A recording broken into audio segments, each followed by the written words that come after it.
আসসালামু আলাইকুম। আজ একটা ভিন্ন প্রশ্ন দিয়ে শুরু করি। ধরুন আজ সরকার বদলে গেল, তাহলে কি রাষ্ট্র বদলে যাবে? অনেকেই মনে করেন রাষ্ট্র আর সরকার একই জিনিস, কিন্তু বাস্তবে এই দুইটা এক না। পার্থক্যটা বোঝা খুব জরুরি। সহজ করে বলি, রাষ্ট্র হলো একটা স্থায়ী কাঠামো, আর সরকার হলো সেই কাঠামোর ভেতরে কাজ করা একটা ব্যবস্থা। রাষ্ট্রের চারটা মূল উপাদান আছে: জনগণ, নিজস্ব ভূখণ্ড, সরকার আর সার্বভৌমত্ব। এগুলো মিলেই রাষ্ট্র।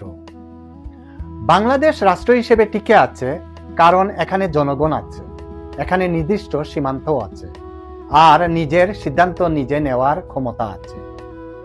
কিন্তু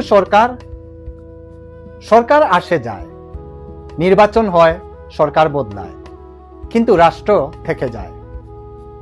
ধরুন আজ যে সরকার আছে কাল আর নেই, তবুও আদালত থাকবে, সংবিধান থাকবে, নাগরিক অধিকার থাকবে।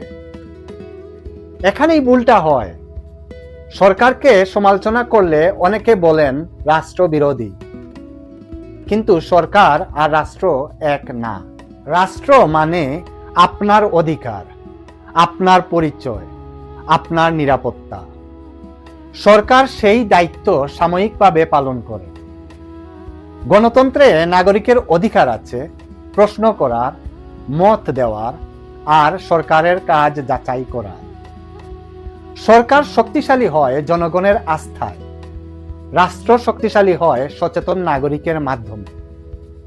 তাই সরকারকে প্রশ্ন করা রাষ্ট্রকে দুর্বল করে না, বরং রাষ্ট্রকে সুস্থ রাখে। আমরা যদি রাষ্ট্র আর সরকারকে এক করে ফেলি, তাহলে নাগরিক অধিকার ধীরে ধীরে দুর্বল হয়ে যায়।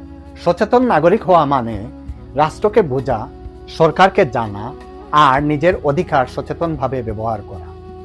এই ভিডিওটা যদি কাজে লাগে, সচেতন নাগরিকের সংখ্যা বাড়াতে দয়া করে শেয়ার করুন। এটাই আমার দেশ, আমার